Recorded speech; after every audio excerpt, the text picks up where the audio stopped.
네, 안녕하세요. 월간 IT 플러스 로봇을 읽다. 로봇을 읽다라는 이야기로 여러분들과 함께 이야기 나눌 세컨드브레인 연구소 이인복입니다. 반갑습니다. 네, 매달 진행되는 행사다 보니까 계속해서 보시는 분들이 있으실 거고요. 또 처음 저를 보시는 분들도 계실 것 같습니다. 간단하게 저에 대한 이야기하고 이 행사가 어떻게 진행이 되는지 소개를 드리고서 시작을 할게요. 저희 회사는 세컨드브레인 연구소라는 이름을 갖고 있고요. 세컨드브레인이란 말처럼 저희의 두 번째 뇌, 첫 번째 뇌가 아니라 연결된 뇌를 통해서 요즘에 세상에 어떤 것들이 바뀌고 있는지 IT 트렌드를 읽고 전하는 역할을 하고 있습니다. 현재는 금융유선에서 트렌드와 스마트워크 교수로 활동을 하고 있고요. 밑에 있는 것처럼 연애에 한 권씩 책을 꾸준히 쓰고 있는 저자이기도 합니다. 그리고 IT 플러스에 대한 것들을 계속해서 하면서 그동안 썼던 책들이 좀 있는데 2021년도 IT 트렌드를 읽다라는 제목으로 지난번에 책이 나왔고요. 여기서 핵심은 빅테크라고 하는 이슈가 있었고 바로 지난달 1월 달엔 CES 2022를 이 자리에서 정리를 해드렸었죠. 그 영상도 올라와 있으니까 보시면 좋습니다. 그래서 핵심적인 내용을 정리했던 영상이 있고 그거를 바탕으로 해서 역시 핵심을 읽다라고 하는 전자책이 출간이 돼 있습니다. 그래서 올해 같은 경우에는 영상과 더불어서 가급적이면은 매달 한 권씩 여러분들한테 지금 들었던 내용에서 조금 더 더한 내용들을 소개해 드릴 수 있을 것 같아요. 강의가 끝나고 또 한 달 정도의 텀이 있습니다. 다음 달엔 제가 또 다른 이야기를 전해드릴 텐데 어제까지 나왔던 내용은 지금 정리를 해서 지금처럼 강의를 만들었고 오늘부터 시작되는 내일부터 당장 어떻게 또 IT가 펼쳐지냐 이거에 대한 이야기는 제가 가진 채널이 두 가지 정도 있다 보니까 IT 트렌드를 읽다라고 하는 오디오 클립에선 매일 아침 7시마다 세 가지 정도 IT 뉴스를 정리해서 이야기를 드리고 있습니다. 그리고 일상 IT라는 유튜브를 통해서는 일주일에 한 번 정도 혹은 두 번 정도씩 방송을 하고 있으니 관심 있으신 분들은 계속해서 보시면 좋을 것 같습니다. 자, 월간 IT 트렌드라는 이름으로 이런 행사를 시작했었습니다. 2018년부터 했었고요. 시작했던 이유는 단순했었어요. 트렌드는 항상 변하는데 저 같은 경우에는 기업에서 강의를 좀 많이 하는 편이다 보니까 기업의 니즈에 맞는 강의를 준비해서 전해드리는 건 쉬운 일입니다.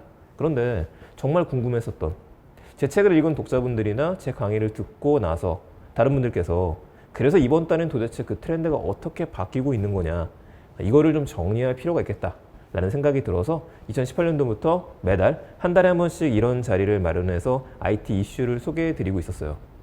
그리고 IT 플러스라는 이름으로 2020년부터 좀 바꿨습니다.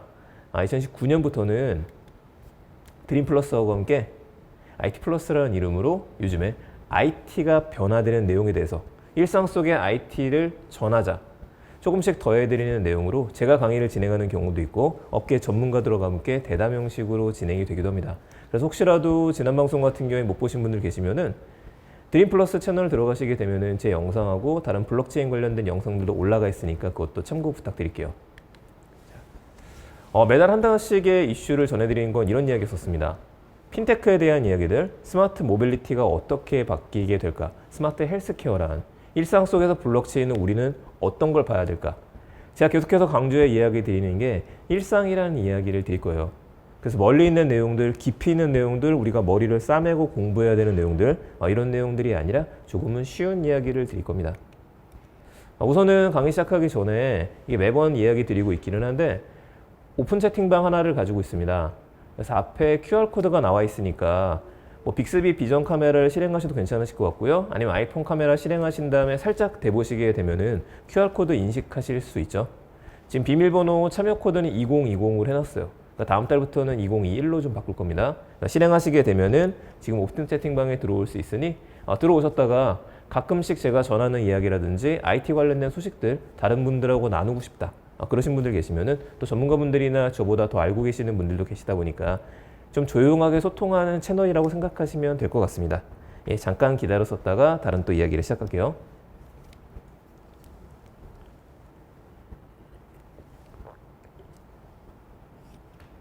네.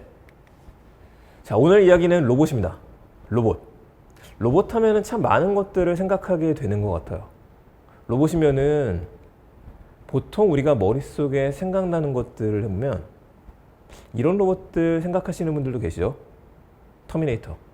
제임스 카메론 감독의 이 터미네이터라는 영화가 굉장히 강렬하게 많은 사람들한테 남아 있습니다. 90년대에 나왔던 이 영화의 영향이 지금까지 이어지고 있어요. 그래서 인공지능하고 로봇이 결합되게 되면은 혹시라도 터미네이터가 나오는 거 아닐까? 터미네이터라는 거는 사람보다 강한 힘을 가지고 있고 지능 역시도 뛰어나죠. 만약에 우리보다 더 지능이 뛰어난, 하지만 우리보다는 힘이 강한 존재가 우리를 만나게 된다라고 한다면 우리가 창조했음에도 불구하고 혹시 상황이 역전되는 게 아닐까, 이런 두려움을 가져다 줬었던 영화였었습니다.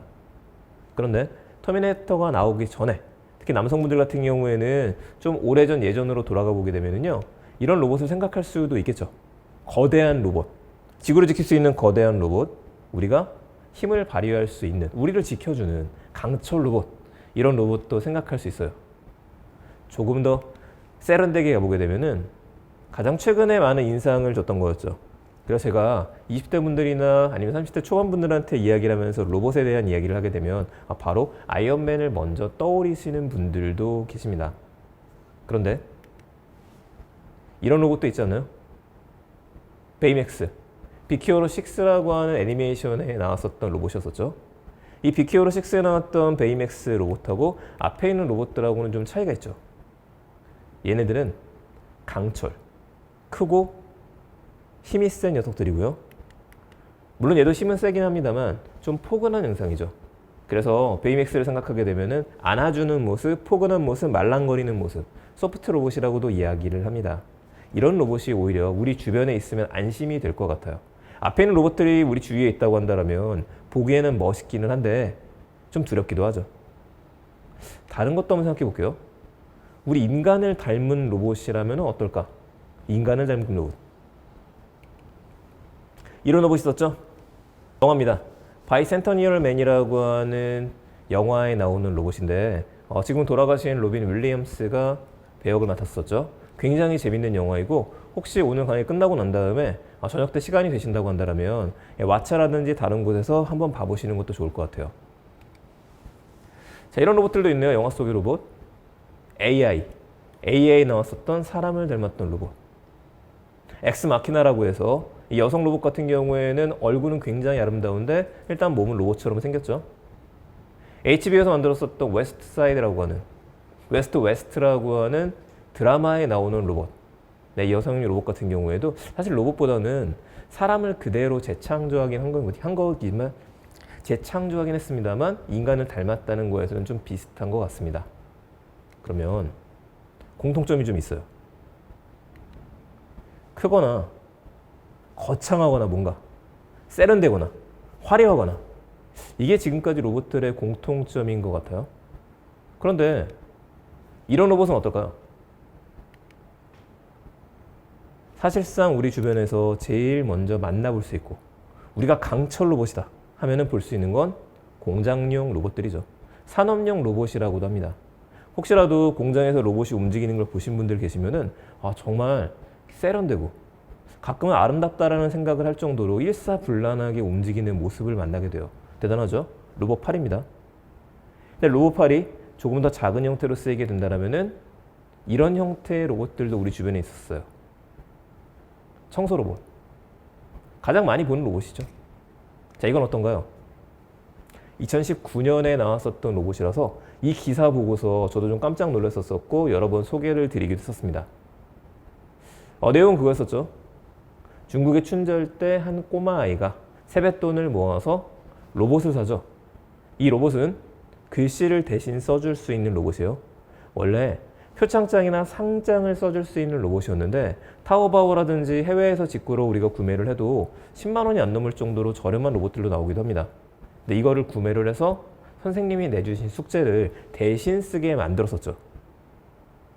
가만히 있었으면 괜찮았을 텐데 너무나 글씨를 예쁘게 잘 쓴 거다 보니까 아버지가 보고 나서 처음에 칭찬해 주다가 숙제 벌써 다 해놨어? 칭찬하다가 왜 글씨가 다 똑같지? 이때 알게 됐던 걸로 유명했었습니다. 그때 사람들의 의견이 두 가지로 나눠졌었어요.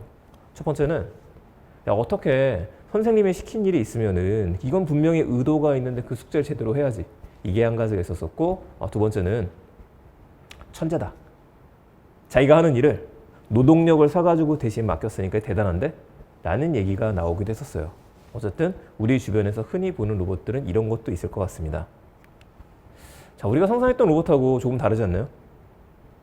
자, 오늘 강의 진행되는 동안에 혹시 카카오톡 오픈 채팅방 들어와 계시는 분들이라면 이쪽에 질문해 주셔도 좋고, 아니면은 지금 저희 이벤터스에 질문을 남길 수 있는 난이 있어요. 이쪽에 남겨주시게 되면은 오늘 강의 끝나면서 마지막 10분 혹은 15분 정도는 제가 드릴 수 있는 답변을 좀 드릴 수 있도록 하겠습니다. 자, 우리가 상상했던 로봇하고 좀 달라요. 인공지능의 로봇을 우리가 생각했기 때문에 이렇습니다. 인공지능 로봇. 앞에서 보여줬었던 영화라든지 드라마에 나오는 로봇들, 사람을 흉내내는 로봇들, 사람과 거의 흡사한 로봇들, 우리의 지금 생각하는 수준은 거기까지 올라와 있어요. 왜냐면 수많은 애니메이션을 보면서, 수많은 SF 영화를 보면서 이제는 우리가 여기까지 갈 수 있겠구나 라고 생각을 했었기 때문입니다. 그런데 방금 전에 보여드렸었던 로봇은 좀 다르죠. 인공지능이 들어있긴 합니다만 사람을 닮은 게 아니라 기본적인 일을 수행할 수 있는 로봇들이었어요. 그래서 이 둘은 뗄 수 없는 이야기이긴 합니다만, 오늘의 이야기에서는 일상에 대한 이야기들, 우리 주변에서 우리가 만날 수 있는 로봇에 대한 이야기를 드릴 거기 때문에 인공지능에 대한 얘기는 저희가 다음 달이나 다음 달에 한번 다루도록 하고요. 오늘은 로봇에 포커스를 맞춰서 조금 더 이야기 드릴게요.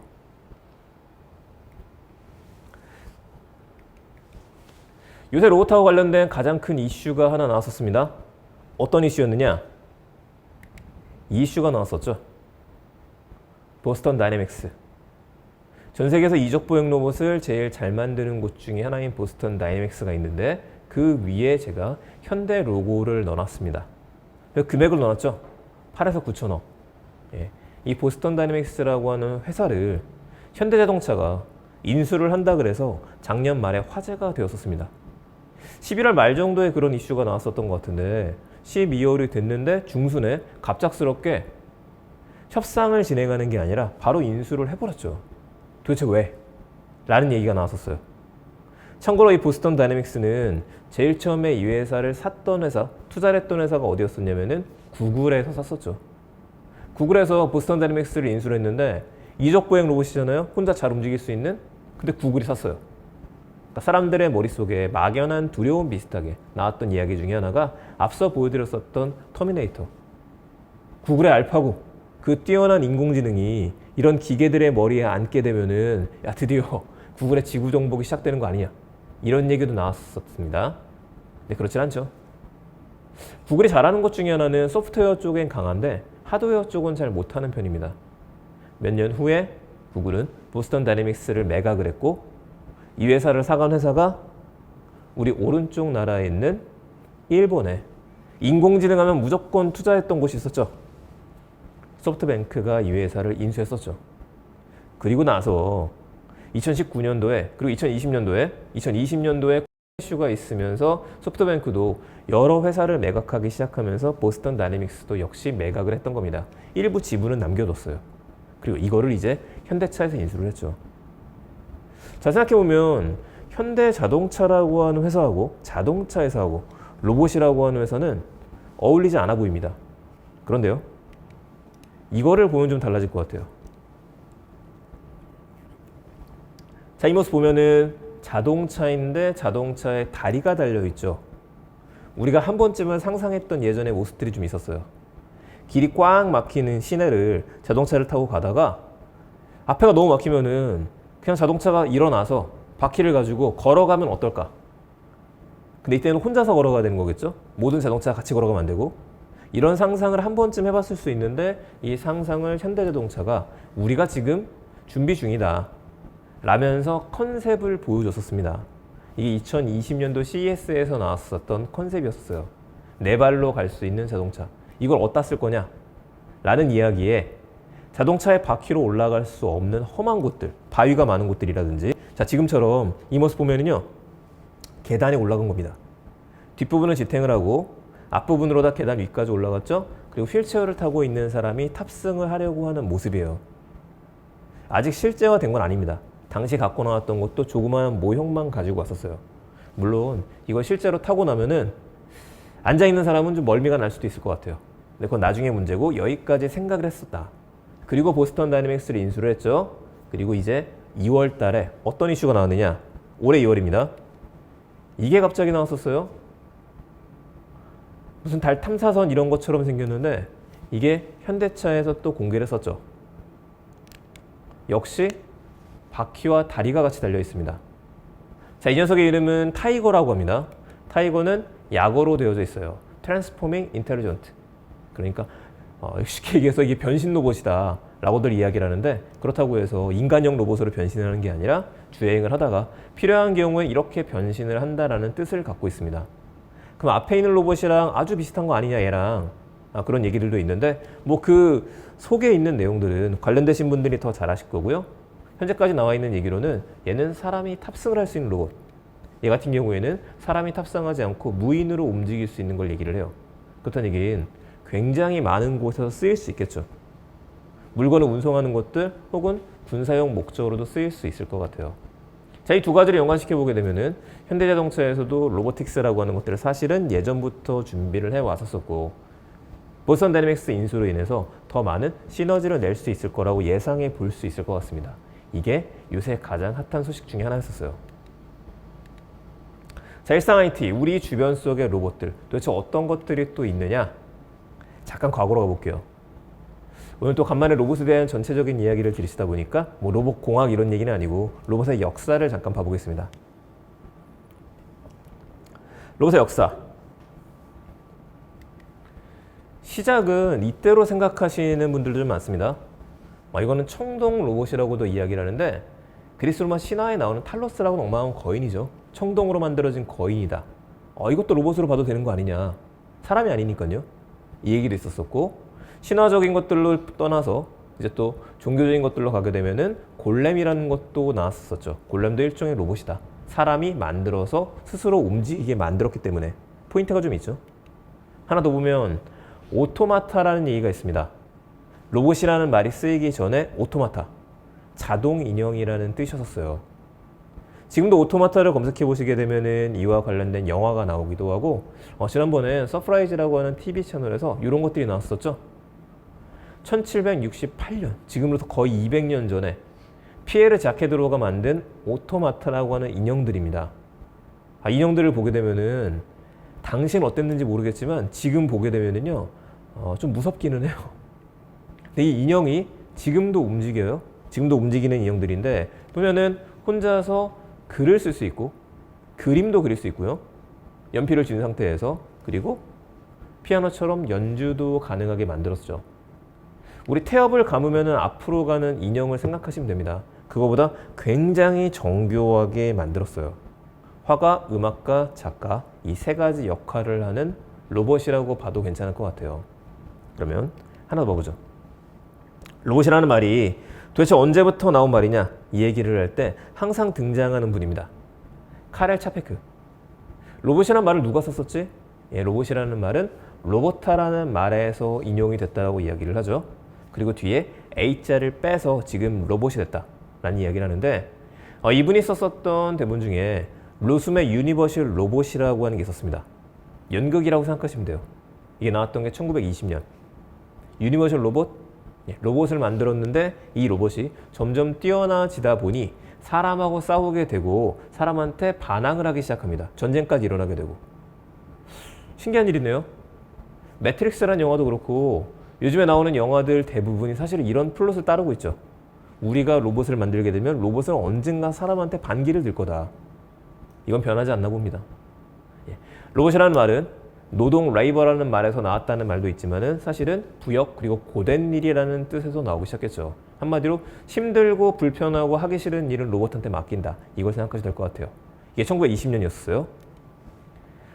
자, 이게 또 책도 나와 있으니까 꼭 한번 봐보시고, 1950년이 되면은 이제는 여러분들께서 아실 만한, 그리고 저도 이때부터 봐서 너무 좋아하는 책이 하나 나옵니다. 바로 아이작 아시모프가 썼던 아이 로봇이라고 하는 책이 있어요. 아이 로봇은 최근에, 최근이라기는 좀 긴, 한 10년 정도 되긴 했었지만은 윌 스미스 주연의 영화로도 하나 나왔었죠. 그런 내용이 약간 다릅니다. 자, 이 아이 로봇이라는 단편집에는 아이작 아시모프가 만든 로봇 원칙이라고 하는 게 들어있어요. 그러니까 로봇의 윤리에 대한 것들 요즘에 계속 얘기가 나오는데, 이미 1950년대에 한번 SF 소설가가 정리를 했던 것이었죠. 이렇습니다. 로봇을 만들고 나서는 제약 조건을 걸어 넣으면 된다. 이렇게 세 가지 제약 조건을 넣게 되면은 많은 사람들이 생각했었던, 언젠가 사람보다 인간보다 더 발달한 로봇이 사람을 해치는 일이 없게 될 거다 라고 했었던 원칙이에요. 자, 첫 번째 원칙. 로봇은 인간에게 해를 끼쳐서는 안 된다. 중요한 원칙이죠. 자, 두 번째. 제1원칙에 위배되지 않는 한 로봇은 인간의 명령에 복종해야 된다. 세 번째. 제1원칙과 2원칙에 위배되지 않는 한 로봇은 자신을 지켜야 된다. 그러니까 인간이 로봇한테 다른 인간을 해치라고 못하게 되는 겁니다. 본인을 지키기 위해서라도 로봇은 다른 인간을 해쳐서도 안 돼요. 물론 이 세 원칙을 보게 되면 약점들이 또 있어요. 이 세 원칙을 인용하고 약간 허점을 밝혀내는 것들도 소설들에 나오기도 합니다. 이때가 시작이었었다. 1950년대. 시간이 흘러서 1960년, 61년 이때 유니메이트라고 하는 이름의 최초의 산업용 로봇이 등장하게 됩니다. 이제는 우리가 봤었던 기계팔이랑 좀 비슷한 것 같아요. 자, 여기까지 로봇들이 등장을 하고 컴퓨터가 쓰이기 시작하면서 로봇이 사람의 일을 제대로 대신할 수 있도록 상상과 현실이 더해졌었던 게 이어졌던 겁니다. 그러면은요, 로봇을 움직여야 되는데 사실상 아까 이야기 드렸었던 청동으로 만든 로봇 같은 경우에는 우리가 본 적도 없고 신화 속에 존재하니까 로봇이라고 하긴 애매할 것 같아요. 사람이 탑승해서 움직인다?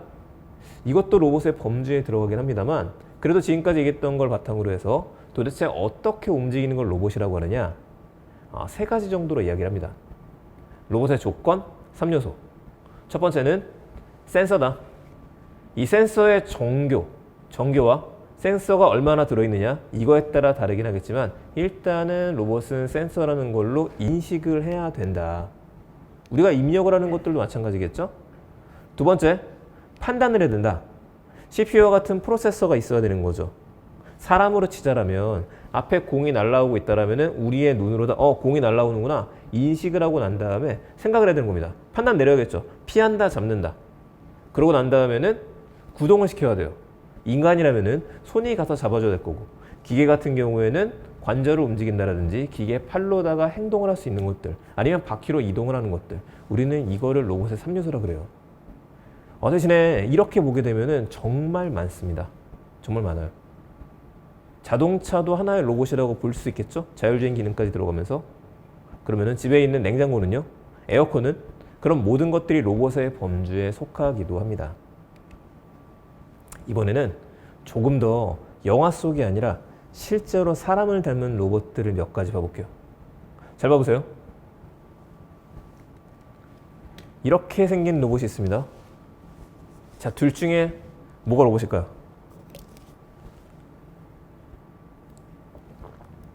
거의 비슷하게 생겼죠? 근데 포즈를 보게 되면은 위에가 사람이고 밑에가 로봇이죠. 자, 이 로봇은 이 식으로 히로시 교수가 만들었던 로봇입니다. 자신의 모습을 거의 흡사하게 만들고요. 일부러 옷도 똑같이 입고 안경은 똑같은 거 씌웠어요. 상대방과 이야기를 할 때 본인이 가는 게 아니라 이 로봇을 앉혀놓고 나서 상대방이랑 대화를 하고 자기는 반대쪽에서 자신의 목소리를 로봇의 스피커를 통해서 내보내기도 했었습니다. 거의 흡사하게 상대방은 이게 교수 본인인지 아닌지 헷갈릴 정도죠. 이거 역시도 예전에 나왔었던 서로게이트라고 하는 영화에서 비슷한 모습으로 나왔었습니다. 먼 미래가 돼서 사람이 집 밖으로 나가는 게 너무 위험하다. 무슨 일이 벌어질지 모르는데. 그래서 미래의 사람들은 자기 집에서 기계에 들어가게 되면은 자신의 시각이랑 촉각 모든 것들을 자신을 움직일 수 있는 휴머노이드에 넣어서 개가 돌아다니면서 일을 할 수 있게 만든 것이죠. 이것도 좀 생각이 나요? 하나 더 봐보죠. 요건 좀 어색하긴 합니다. 표정이 없다 보니까 왼쪽에는 로봇이 있고 오른쪽엔 본인이 신기한데 하고 찌르고 있는 모습이죠. 자, 얘네들 뭐라 그러느냐? 제미노이드라고 이야기를 해요. 검색창에 제미노이라고 쳐보시게 되면 더 많은 로봇들이 나옵니다. 사람을 닮은 로봇, 사람과 흡사하게 움직이게 만든 로봇. 하지만 걸어다니지 못해요. 아직까지 앉아 있어야 됩니다. 그렇다면 앉아있는 모습 그대로 써보면 어떨까라는 생각에서 영화 주인공으로 출연을 하기도 했었죠. 영화의 제목은 샤요나라라고 하는 이름이었어요. 자, 이런 로봇들이 있고 하나 더 봐보죠. 얘도 로봇입니다. 이거는 제가 직접 찍었던 로봇의 모습이었었는데 호텔 리셉션 데스크, 안내 데스크에 서 있는 로봇이에요. 사람이 가게 되면은 손을 모으고 있다가 눈을 마주치면서 웃으면서 고개를 숙일 수 있는 로봇입니다. 물론 말을 걸면은 말에 대답을 해주기도 해요. 자, 이 로봇은 뭐냐? 일본에 있는 로봇이고요. 헨나 호텔에 있는 로봇입니다. 이상한 호텔이라는 이름이 붙어져 있었어요. 이 호텔에는 방금 전에 보여드렸었던 여성용 로봇 외에 랩터가, 공용 랩터가 서 있는 상태에서 공용 로봇이 손님들을 보면서 맞이하기도 했었죠. 가장 최근에 한국을 방문했었던 사람을 닮은 인간형 로봇도 있습니다. 이거 기억하실 겁니다. 얘가 있었죠. 로봇 소피아. 여성형으로 만들었고요. 한국에 와서는 박영선 장관하고 인터뷰를 하기도 했었고, 한복을 입고, 여기서 꼭 한복을 입히잖아요. 한복을 입고 나서 앉은 상태에서 사람들하고 질문을 던지면 답변을 해주기도 했었어요. 이 얼굴의 모습은 오드리 헵번을 닮게 만들었다라고 했었죠. 헨슨 로보틱스라는 곳에서 만들었고, 우리나라에서는 2018년에 들어왔습니다. 세계 최초로 사우디아라비아에서 로봇 시민권을 받기도 했었고, 뭐 유엔에서 연설을 한다라든지 활발하게 활동을 하고 있는 로봇 중에 하나입니다. 그런데 방금 전에 제가 이 로봇들을 보여드렸잖아요. 소피아라든지 헨나 호텔 로봇이라든지 제미노이드라든지, 자, 이런 로봇들을 보여드렸는데 어떠세요? 이 로봇들을 보게 되면은 와, 정말 대단하다, 정말 잘 만들었다, 정말 예쁘다, 이런 생각이 드시는 분들도 있습니다. 제가 가끔 여쭤보면 되게 예쁜데요 라는 분들도 계세요. 그런데 대부분의 사람들의 마음속에는 이 로봇을 보게 되면, 오늘 제가 영상이 움직이는 걸 더 많이 보여드리면 재밌는데 한계가 있다 보니까 그렇게 못 해드리는 건 죄송하고요. 이 영상들 같은 경우에는 중간중간 유튜브에 있으니까 나중에 꼭 한번 봐보세요. 얘네들이 구동되는 모습까지 보게 되면은 좀 애매하다 라는 생각이 들고 좀 기분이 나빠요. 너무 사람을 닮게 행동했기 때문에. 자, 이걸 우리가 뭐라 그러느냐, 언캐니 밸리라고 이야기를 하죠. 불쾌한 골짜기. 사람이 아닌 게 너무 사람을 닮게 행동을 하는 것들. 이 불쾌한 골짜기를 어떻게 넘을 수 있을 것이냐, 이게 인간형 로봇의 숙제이기도 합니다. 난 불쾌하지 않은데? 이러면 좀 불쾌해지지 않나요? 아까 전에 보여드렸었던 그 로봇을 꺼내서 만드는 모습이에요. 이거는요, 소피아라고 하는 로봇, 이제 양산한다는 얘기가 나왔습니다. 공장에 있는 모습을 보여줬는데 지금 오른쪽 밑에 있는 사진처럼요. 이 모습을 보게 되면은 이게 무슨 예전에 로봇 영화 봤었을 때 공포 영화에 나오는 모습 같아요. 로봇의 머리만 쫙 있고. 아직까지는 우리한테는 거부감이 있을 수밖에 없을 것 같아요. 헨나 호텔은요, 중간에 제가 보여드린 것처럼 절반으로 줄였습니다. 이상한 호텔에서 근무하는 로봇 자체를 절반으로 줄였다. 저도 헨나 호텔에 가봤었는데 갔었을 때 약간 아쉬웠습니다. 제가 원했던 것처럼 원활하게 접대가 이루어지지 못하다 보니까 이럴 거면은 차라리 사람하고 대화하는 게 편하겠는데, 신기하기는 한데 역할 자체가 애매함은 있었다라는 거죠. 그래서 갈 길은 아직은 좀 많이 남아있어요. 이거 미래인간이라 그래서 MBCI 유튜브 영상이 올라와 있으니까 이거는 꼭 한번 봐보시기 바랍니다. 그렇다면 인간형 로봇이 아니라 이번엔 이족보행 로봇, 사족보행 로봇을 한번 가보죠.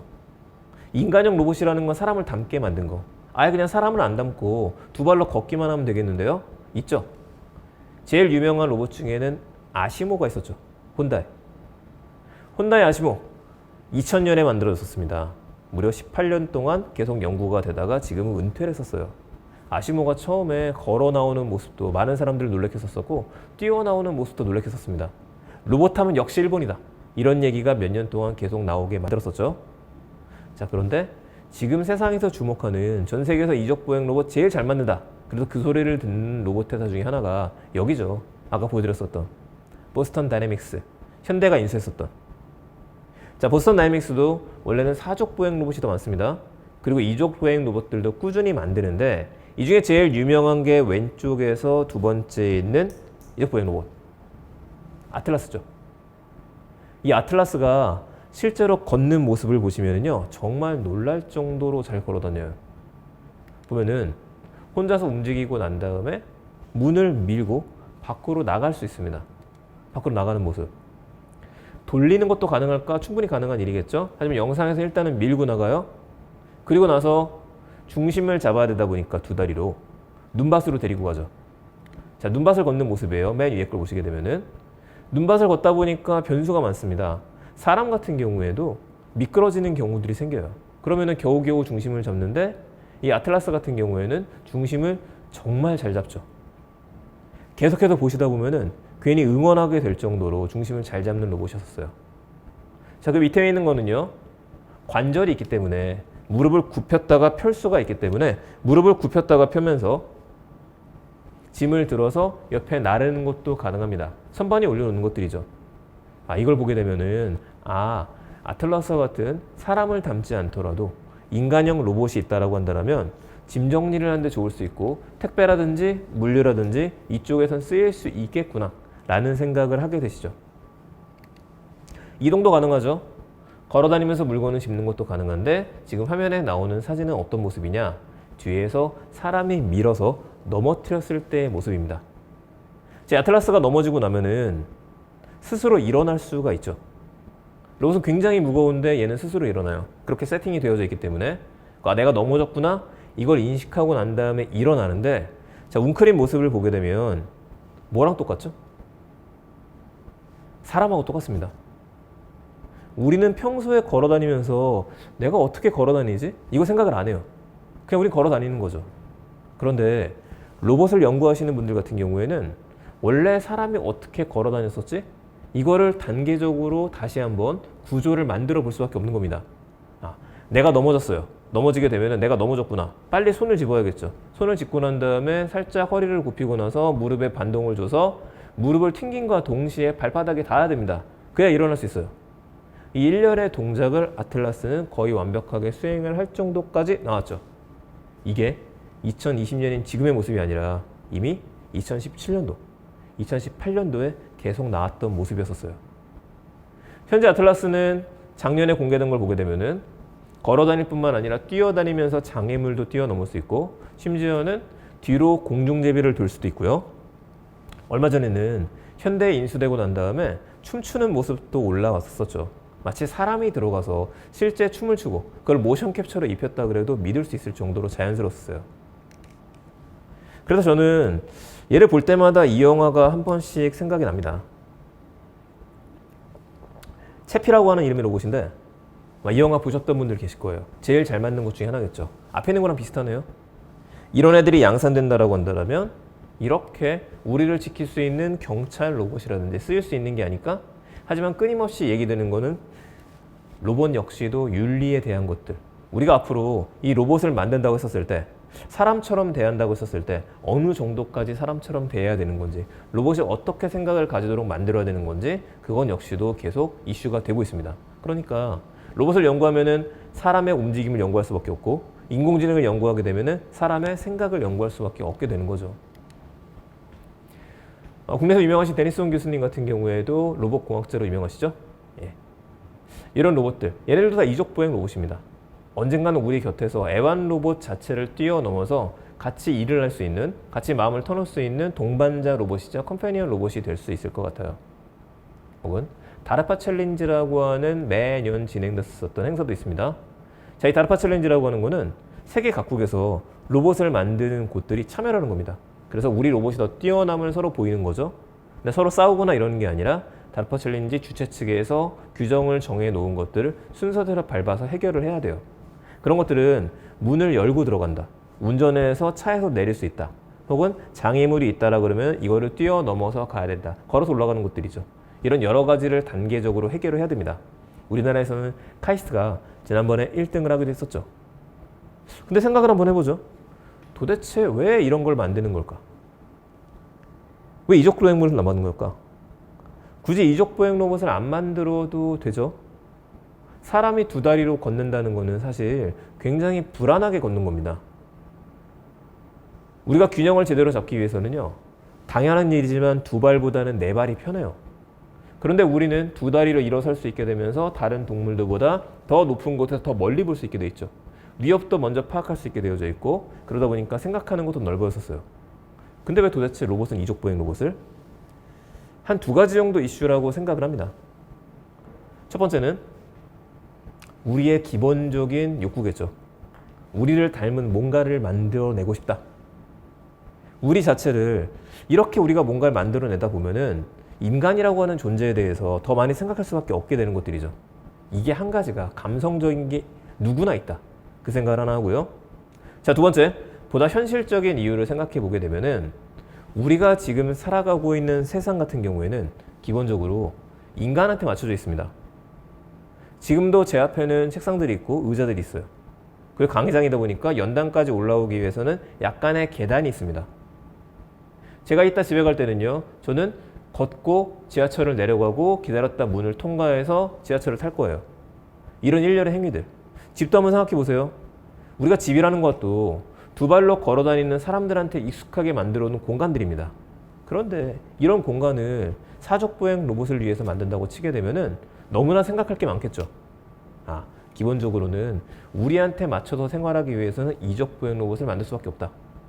그리고 아까 다르파 챌린지가 나왔었던 이유, 그런 것들 하는 이유는요, 만약에 후쿠시마 원전 사고와 같은 큰 재앙적인 사고가 한 번 더 터졌을 때, 체르노빌과 같은 사고가 터졌었을 때 누군가가 들어가서 버튼 한 번만 누를 수 있다고 한다면, 정밀하게 조사를 해야 된다고 한다면 그거를 해야 되는데 인간처럼 생긴 로봇을 집어넣을 수밖에 없겠죠. 그래야지만 사람이 가는 데를 그대로 따라갈 수 있게 될 테니까요. 이런 이유 때문에 이족보행 로봇은 계속 만드는 거라고 생각을 합니다. 그러면 이족 말고 사족도 봐야겠죠? 사족에도 안전하다. 됐습니다. 그래서 드디어 아까 보여드린 보스턴 다이내믹스의 사족보행 로봇, 큰 녀석이 아니라 빅독이라고 하는 큰 녀석이 아니라 작은 녀석 스팟 미니가 출시가 됐고 판매까지 이르게 됐죠. 자, 스팟 미니는 판매를 하면서부터는 지금은 스팟이라고 부르고 있습니다. 네 다리로 걸 수가 있는데 로봇인 게 분명한 게 위에 있는 부분은 이렇게 조합을 할 수가 있어요. 잡아라 이런 키트를 끼우게 되면은 머리가 열리면서 손잡이를 잡아서 돌릴 수도 있고 물건을 집을 수도 있고 앞에 삽 같은 것들을 채워 넣을 수도 있게 돼 있죠. 이 로봇은 지금 경비 로봇 쪽으로 많이 쓰이고 있습니다. 우리나라에서도 건설사 2군데 정도에서 가지고 와서 건설 현장에서 과연 얘가 제대로 일을 할 수 있는지를 테스팅을 좀 하고 있죠. 그럼 궁금해지는 건 금액이에요. 얼마 정도 하느냐? 비싸죠. 이 금액 우리나라 돈으로 바꿔보게 되면은 대략 한 8천만 원 정도, 그 정도가 될 것 같습니다. 배터리 하나가 한 700 정도 하는 걸로 알고 있으니까 상당히 비싸요. 그래도 전 세계적으로 뭐 몇천 대씩 팔리진 않았고 몇백 대까지는 팔려서 여러 군데에서 테스트를 하면서 쓰이고 있습니다. 이 가격이 8천이라는 가격이 800만 원이 되고 그리고 80만 원까지 떨어지게 되는 그 순간에 우리는 집집마다 가정용 로봇들, 경비견들을 가지게 될지도 모르겠어요. 그런데 사족보행 로봇이라고 하는 거 미국만 연구하는 건 아니죠. 자, 화면에 있는 거는 국내 네이버랩스에서 만든 치타라고 하는 이름의 로봇입니다. 얘도 점프까지 할 수 있고 혼자서 걸어 다닐 수도 있죠. 미국과 우리나라만 하진 않겠죠? 중국도 마찬가지입니다. 자, 중국에서도 웨이라는 곳에서 사족보행 로봇 알파봇을 판매를 했었어요. 얘도 보스턴 다이내믹스의 로봇처럼 계단도 혼자 올라갈 수 있고 다양한 임무를 수행할 수가 있습니다. 텐센트, 위챗의 바로 그 텐센트도 사족보행 로봇 자모키라는 거를 공개를 했었죠. 생체 모방 로봇 노고틱스가 8억을 투자받았다는 거. 유니트리, 이 회사도 굉장히 유명한 회사이고 중국의 보스턴 다이내믹스다 라고 불리는 회사 중에 하나인데 유니트리에서도 라이카 고라는 것들을 공개를 했고, 그럼 뭐냐, 2021년인 지금 이제는 거의 다 개발은 끝났습니다. 이런 로봇들이 필드로 나올 준비를 마쳤다. 이런 게에서 우리는 관점을 가지고 볼 필요가 있겠어요.